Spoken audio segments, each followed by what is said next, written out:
Assalamualaikum warahmatullahi wabarakatuh. Nama saya Rian Adi Putra Atmaja dari kelas 11 IPS 2 nomor absen 32. Di sini saya akan menjelaskan tentang tugas kemasan olahan makanan internasional. Bahan kemas olahan makanan internasional. Kemasan adalah kegiatan penempatan produksi ke dalam wadah dan segala jenis material lainnya yang dilakukan oleh produsen untuk disampaikan kepada konsumen. Pada dasarnya, fungsi perlindungan produk menjadi perhatian penting bagi wirausaha makanan internasional ketika menentukan bahan kemasan.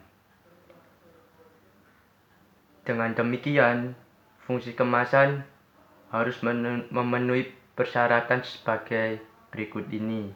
Yang A, kemampuan daya atau membungkus yang baik untuk memudahkan dalam penanganan, pengangkutan, distribusi, penyimpanan, dan penyusunan penumpukan. Yang B, kemampuan melindungi isinya dari berbagai risiko dari luar.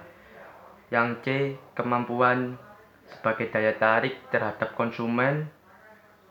Yang D, persyaratan ekonomi, artinya kemampuan dalam memenuhi keinginan pasar, sasaran masyarakat, dan tempat tujuan pemasaran.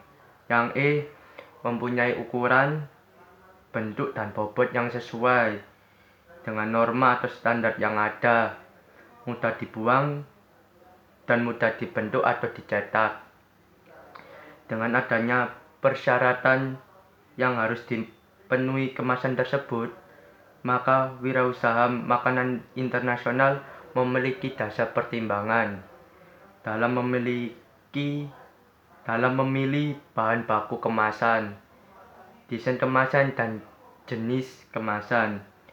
Dalam rangka memenuhi persyaratan-persyaratan tersebut, maka kemasan harus memiliki sifat-sifat yang A, permeable terhadap udara, yang B, bersifat non-toksik dan inert, yang C, kedap air, yang D, kuat dan tidak mudah bocor, yang E, relatif tahan terhadap panas, yang F, mudah dikerjakan secara massal dan harganya relatif murah. Cara-cara pengemasan berhubungan erat dengan kondisi produk yang dikemas serta cara transportasinya. Pada prinsipnya, pengemasan harus memberikan kondisi yang sesuai dan berperan sebagai pelindung bagi kemungkinan perubahan dan keadaan yang dapat mempengaruhi kualitas isi kemasan maupun bahan kemasan itu sendiri. Kemasan dapat digolongkan berdasarkan beberapa hal, antara lain: yang A, frekuensi pemakaian. Pertama, kemasan sekali pakai atau disposable, yaitu kemasan yang langsung dibuang setelah satu kali pakai, contohnya bungkus plastik es. Yang kedua, kemasan multi-trip, seperti beberapa jenis botol minuman yang dapat dipakai berulang kali. Yang ketiga, kemasan yang tidak dibuang, semi-disposable. Wadah-wadah ini biasanya digunakan untuk kepentingan lain di rumah konsumen setelah dipakai dan digunakan untuk penyimpanan bahan makanan atau jenis makanan yang lain. Yang B, struktur sistem kemas, berdasarkan letak atau kedudukan suatu bahan kemas di dalam sistem kemasan keseluruhan dapat dibedakan. 1. Kemasan primer, yaitu bahan kemas langsung memadai bahan pangan seperti kaleng susu, botol minuman, dan bungkus tempe.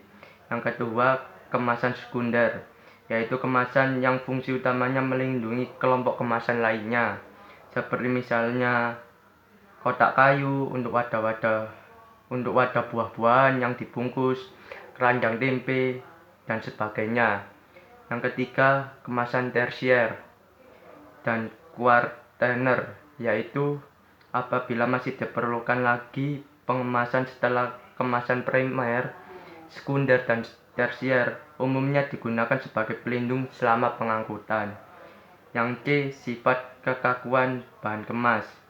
Yang pertama, kemasan fleksibel, yaitu bila bahan kemas mudah dilenturkan, misalnya plastik, kertas, dan foil. Yang kedua, kemasan kaku, yaitu bila bahan kemas bersifat keras, kaku, tidak tahan lenturan, patah bila dipaksa dibengkokkan. Yang ketiga, kemasan semi kaku atau semi fleksibel, yaitu bahan kemas yang memiliki sifat-sifat antara kemasan fleksibel dan kemasan kaku. D, sifat perlindungan terhadap lingkungan. Yang pertama, kemasan hermetis, yaitu wadah yang secara sempurna tidak dapat dilalui oleh gas, misalnya kaleng dan botol gelas. Yang kedua, kemasan tahan cahaya, yaitu wadah yang tidak bersifat transparan, misalnya kemasan logam, kertas, dan foil. Yang ketiga, kemasan tahan suhu tinggi. Jenis ini digunakan untuk bahan pangan yang memerlukan proses pemanasan, sterilisasi, atau pasteurisasi. Yang E, tingkat kesiapan pakai. 1. Wadah siap pakai,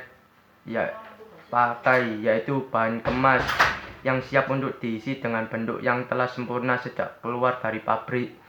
Contohnya adalah wadah botol, wadah kaleng, dan sebagainya.